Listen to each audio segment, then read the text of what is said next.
Hello everyone and welcome to my channel genius expert. और आज हम लोग फिर से आए हैं एक नए क्वेश्चन को लेकर। क्वेश्चन आपके स्क्रीन के सामने ये रहा। तो क्वेश्चन क्या है, यहाँ पर एक गैस है जो कि आपको बता देते हैं कि एक गैस है, आपको दे रखा है, कोई भी गैस हो सकता है, ठीक है।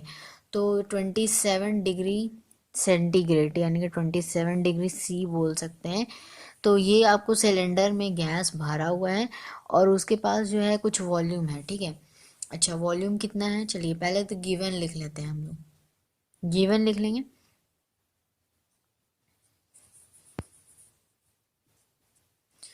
गिवन है हमारे पास वॉल्यूम। वॉल्यूम कितना है, 4 लीटर, ठीक है। 4 लीटर वॉल्यूम, मतलब इसका कुछ क्या है, ये तो पहले टेम्परेचर हो गया और इसके पास वॉल्यूम भी दे रखा है 4 लीटर, ठीक है। अच्छा, इस गैस के पास और आपको प्रेशर भी यहाँ पर दे रखा है, ठीक है।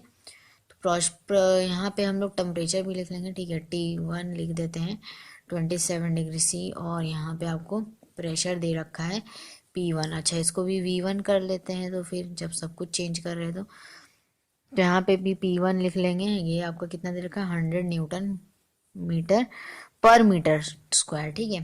तो ये आपका हो गया, ओके। तो यहाँ पे आपको पहला तो निकालना है, फर्स्ट हम लोग यहाँ पे सॉल्व करेंगे।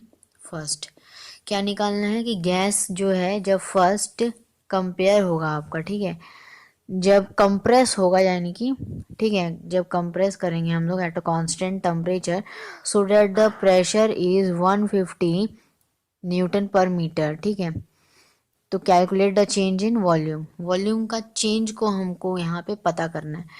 अच्छा, तो यहाँ पर हम लोग चेंज को पता करेंगे, तो कैसे करेंगे, कौन सा फॉर्मूला लगाएंगे वो हम लोग देखेंगे, ठीक है।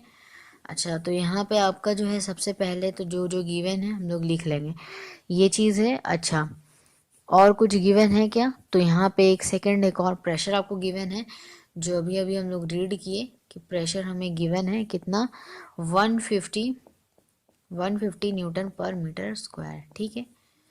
ओके, तो इतना बात क्लियर हो गया होगा। अब हम लोग क्वेश्चन के फर्स्ट पार्ट पे आते हैं। तो फर्स्ट पार्ट पे आपको क्या दे रखा है, जो जो दे रखा है उसको देखिए थोड़ा सा। यहाँ पे आपको एक वॉल्यूम, एक टेम्परेचर दे रखा है, ठीक है। एक प्रेशर दे रखा है, दूसरा प्रेशर दे रखा है, ठीक है।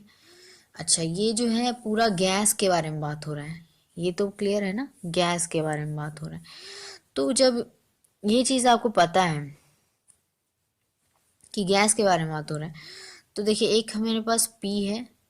हमें कैलकुलेट पहले क्या करना है, हमें ये देखिए, फर्स्ट में हमें कैलकुलेट करना है वॉल्यूम, ठीक है। चलिए वॉल्यूम का कैलकुलेट करना है। हमें पता है ideal gas equation PV is equal to n R T होता है। अगर हम एन और आर को कांस्टेंट माने तो हमारे पास PV is equal to T आएगा, ठीक है। अच्छा, ऐसा तो कहीं फॉर्मूला पढ़े नहीं है हम लोग, या तो भी हो या तो फिर आपका पी हो, ठीक है। अगर वी होगा तो यहाँ पे क्या लिखेंगे हम यहाँ पे ये लिख सकते हैं। अच्छा, जब हम लोग ये चीज़ लिख सकते हैं तो V/T इक्वल्स टू V/T। अच्छा, यहाँ पे आप वन, यहाँ पे टू, यहाँ पे टू कर सकते हैं, ये अपना ट्रिक है, ठीक है, याद रखने के लिए। अच्छा, यहाँ पे आपको क्या क्या दे रखा है, वॉल्यूम दे रखा है, टेम्परेचर दे रखा है, प्रेशर भी दे रखा है एक का, दूसरे का आपको प्रेशर दे रखा है, वॉल्यूम नहीं दे रखा। क्या समझ में आ रहा है? तो यहाँ पे मतलब कहने का मतलब ये है कि आपको यहाँ पे कौन सा फॉर्मूला लगाना पड़ेगा, कौन सा फॉर्मूला लगाना पड़ेगा, by Boyle's law, Boyle's law लगाना पड़ेगा हमें। और ये क्यों लगा रहे हैं हम लोग, कंफ्यूज थोड़ा सा हो रहे होंगे, कंफ्यूज नहीं होना, क्वेश्चन पढ़ेंगे, कांस्टेंट टेम्परेचर बोल रहा है, कांस्टेंट टेम्परेचर, ध्यान देंगे वर्ड पर। कांस्टेंट टेम्परेचर मतलब टेम्परेचर क्या होगा, कांस्टेंट होगा, चेंज नहीं होगा। जब P V is equal to n R T हम लोग लिखते हैं और उसमें हमारा टेम्परेचर चेंज नहीं हो रहा, कांस्टेंट है, तो इसको हम लोग, इसको भी कांस्टेंट है, इसको भी कांस्टेंट, तो यहाँ पे के ही तो बचा आपका, P V is equal to K बचा। तो तो ये अगर एक सिंगल होता तो P V is equal to K लिखते हैं, अगर यहाँ पे डबल है तो क्या लिखते हैं हम लोग, P one V one equals to P two V two होता है। तो पहला प्रेशर देखेंगे तो ये 100 है, दूसरा आप टेम्परेचर, अच्छा ये दूसरा वॉल्यूम देखेंगे ये 4 है, दूसरा का यहाँ पे देखिए 150 और ये आपका V2, ठीक है। तो हमें निकालना है वॉल्यूम, ठीक है। आपको तो ये डायरेक्टली आपको लिखा है कांस्टेंट टेम्परेचर, तो सोचना ही नहीं है, बस लगाना है, वरना इधर उधर का फॉर्मूलाज हमें ध्यान देना पड़ता, ठीक है, तो बहुत कॉम्प्लिकेटेड होता। अब सीधा सीधा लिख दिया गया है तो सॉल्व करना है। अच्छा तो V2 यहाँ से कितना आ जाएगा, अच्छा हम क्या कर लेते हैं, यहीं से V2 निकाल लेते हैं।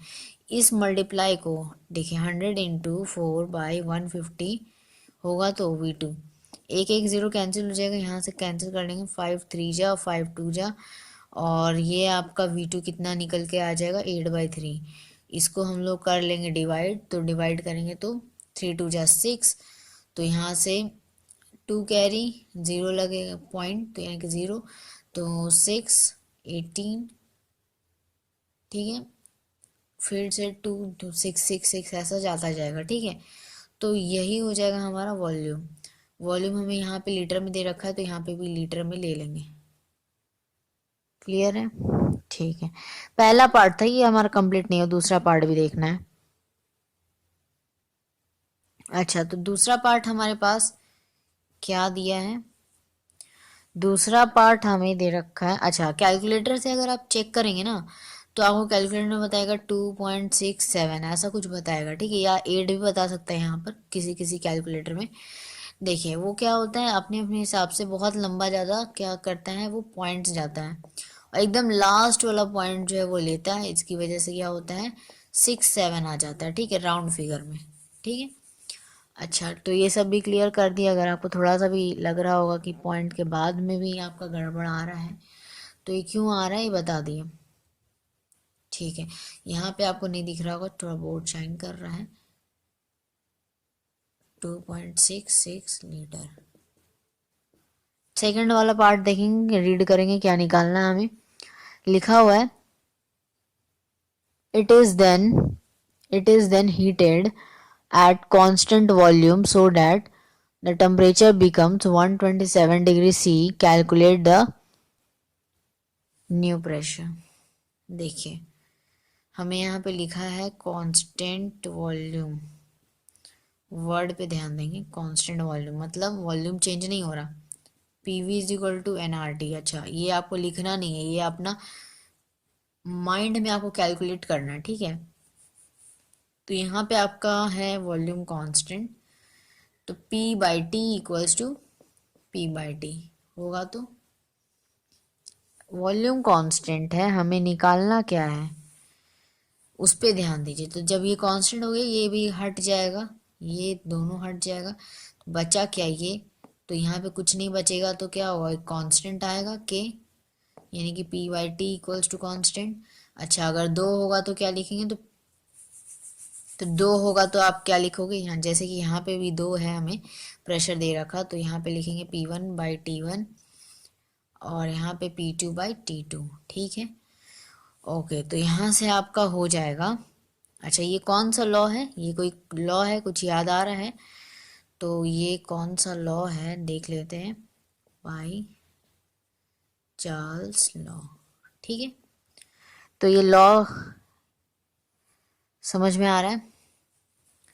अच्छा ये चार्ल्स लॉ है, गे लूसेल्स लॉ है, थोड़ा सा ध्यान देंगे, काफ़ी लोगों को लगता है यही चीज़, सिंपल सा चीज समझना है। जब टेम्परेचर देखिए P V is equal to n R T लिखते हैं, जब हमारा टेम्परेचर कांस्टेंट मतलब कि पहला वाला लॉ यानी कि बॉयल्स लॉ, जब हमारा वॉल्यूम कांस्टेंट मतलब हमारा चार्ल्स लॉ, जब प्रेशर कांस्टेंट तो हमारा हो जाएगा ये लूसेल्स, अच्छा सॉरी यहाँ पर आपका क्या होगा, प्रेशर कांस्टेंट होगा तब आपका आएगा चार्ल्स लॉ, ठीक है, जो हम अभी थोड़ी देर पहले बता रहे थे आपको, ठीक है, चार्ल्स लॉ। और ये आ जाएगा आपका गे लूसेल्स लॉ, प्रोनाउंसिएशन पे उतना ध्यान नहीं दीजिएगा, ठीक है, इग्नोर कीजिएगा प्रोनाउंसिएशन को। ओके, बाय गे लोसल्स लॉ, ठीक है, समझ रहे होंगे, आई होप क्लियर होगा इतना बात। ओके, तो यहाँ से हमारा आ गया पहला वाला प्रेशर कितना दे रखा है, 100 दे रखा है। दूसरा यहाँ पे, अच्छा यहाँ पे आपको T2 भी दे रखा है क्या, ध्यान देंगे। पहला तो 27 डिग्री C, ठीक है, वो दे रखा है हमें। अच्छा, यहाँ पर आपको जो है फाइंड क्या करना है, फाइंड हमें करना है आपको दूसरा प्रेशर, ठीक है। तो यहाँ पे आपको P2 मालूम नहीं है, ये P2 जो है हमें मालूम नहीं है, ये हमें फाइंड करना है। अच्छा, यहाँ पे आपको दे रखा है 27, और यहाँ पे देखिएगा ध्यान से तो आपको समझ में आएगा क्या क्या क्या क्या गिवन है ना, पहले लिख लेते हैं उसको, ठीक है। तो हमें यहाँ पे सबसे पहले जो टेम्परेचर गिवन है 127 डिग्री C, ठीक, और उसके बाद हमें गिवन है, अच्छा तो यहाँ पे हम लोग क्या कर लेंगे, टेम्परेचर है तो टेम्परेचर को हम क्या कर सकते हैं, सिंपल कैलकुलेट कर लेते हैं अपना। तो 100 बाई ये है हमारा 27 इक्वल्स टू P2 हमें फाइंड करना है, और T2 हमें दे रखा है 127 डिग्री C, ठीक है, यही दे रखा है। तो यहाँ से आपका P2 आ जाएगा निकल कर 100 इंटू, ये देखिए 100 इंटू 127/27, ठीक है।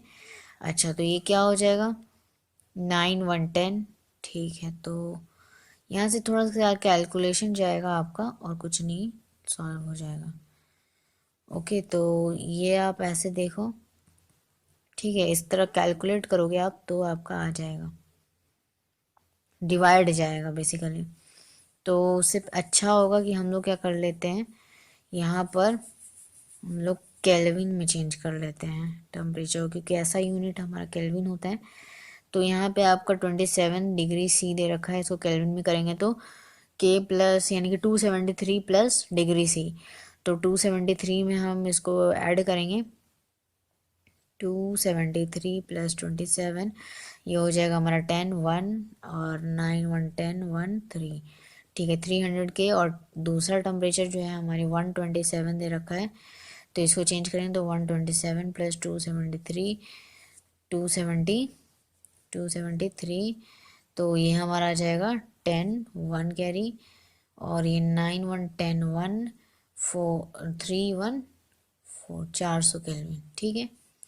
अच्छा, तो यहाँ पे P1 आ गया, और बाई P2, देखिए P1 आपको कितना दे रखा है, P1 देखेंगे ध्यान से तो 150 यानी कि 150, और हमारा T1 कितना दे रखा है 300, और यहाँ पे P2 हमें निकालना है, और दूसरा कितना दे रखा है 400, ठीक है। तो यहाँ से आपका P2 कितना निकल के आ जाएगा, P2 इक्वल्स टू, ये आपको देखिए 150 इंटू 400/300, ठीक है। तो 2 0 कैंसिल हो जाएगा, 3 से ये कट जाएगा, 5 0, ठीक है। तो यहाँ से आपका आ जाएगा और 20, और एक ज़ीरो लग जाएगा, तो 200 Nm/m² आ जाएगा, ठीक है। क्लियर है, समझ में आया। अच्छा, एक चीज़ यहाँ पे नोटिस हम कर रहे हैं, आपको जो है पहला नंबर क्वेश्चन जो हम सॉल्व किए, यहाँ पे आपको पूछा है वॉल्यूम तो हमें निकालना है, वो ठीक है। अच्छा, यहाँ पे एक और क्वेश्चन यहाँ पे छुपा हुआ है, क्या कि लिखा हुआ है calculate the change in term volume, ठीक है। वॉल्यूम का जो है आप क्या कीजिए, चेंज निकालिए, कितना चेंज हुआ, ठीक है, V2 माइनस V1। तो यहाँ पे आप चेंज इन वॉल्यूम भी निकालना पड़ जाएगा, तो कैसे निकालेंगे, देखिए change in volume, change in volume क्या हो जाएगा हमारे पास, V2 माइनस V1, ठीक है। तो यहाँ से हम कैलकुलेट करेंगे, ये देखिए कैलकुलेशन हम यहाँ पे कर ले रहे हैं, थोड़ा सा स्पेस कम हो रहा है हमारे पास इसीलिए, 2.66, और हमारे पास है यहाँ पर 4 लीटर, ठीक है, 4। अच्छा, तो इसको कर लेंगे हम माइनस, तो देखिए वॉल्यूम क्या कभी माइनस में आता है, नहीं आता है, ठीक है। तो ऑलवेज ये पॉजिटिव में होता है, पता होगा, ठीक है। ओके, तो पता है, तो यहाँ पे क्या कर लेंगे हम लोग, इसको हम लोग V2 बना लेंगे और इसको हम लोग V1 बना लेंगे। ये जो हमारा निकल के आया ना, इसको V1 बना लेंगे। ठीक है, क्लियर है, क्योंकि बड़े से छोटे में माइनस होता है, तो इसलिए स्टार्टिंग में आपको ये चीज़ ध्यान देना होगा। ठीक है, अच्छा, तो यहाँ से हम लोग इसको माइनस करेंगे तो 0 0 यहाँ लग जाएगा, तो ये जाएगा 4, 10 में 6 गया तो 4, 9 में 6 तो 3, और यहाँ पे आपका 2.34 लीटर। ठीक है, 2.34 लीटर्स। अच्छा, कैलकुलेशन मिस्टेक है तो नहीं? 10 1 कैरी, 9 1 10 1 कैरी, और यहाँ पे 1, तो यहाँ पे 1 हो जाएगा, 1.34 लीटर्स। ओके, अब तो ये जो है आपका क्वेश्चन जो है दूसरे वाले क्वेश्चन में, तो ये इतना ही था निकालना, चेंज नहीं निकालना था इसमें। ठीक है, तो यहाँ पे हमारा क्वेश्चन का जो है आंसर खत्म होता है ये क्वेश्चन। लेकिन हाँ, ये सच है कि क्वेश्चन का कभी अंत नहीं होता, क्वेश्चंस आपको अच्छे अच्छे मिलेंगे। ठीक है, बनाते रहिए, पढ़ते रहिए, सब्सक्राइब कीजिए हमारे चैनल को, सो डैट की जो भी नेक्स्ट वीडियोस आएंगी वो आप तक सबसे पहले पहुंचे। उसके लिए आप क्या करेंगे, बेल आइकन को प्रेस कर देंगे। तो मिलेंगे नेक्स्ट टॉपिक के साथ, तब तक के लिए take care, thank you so much.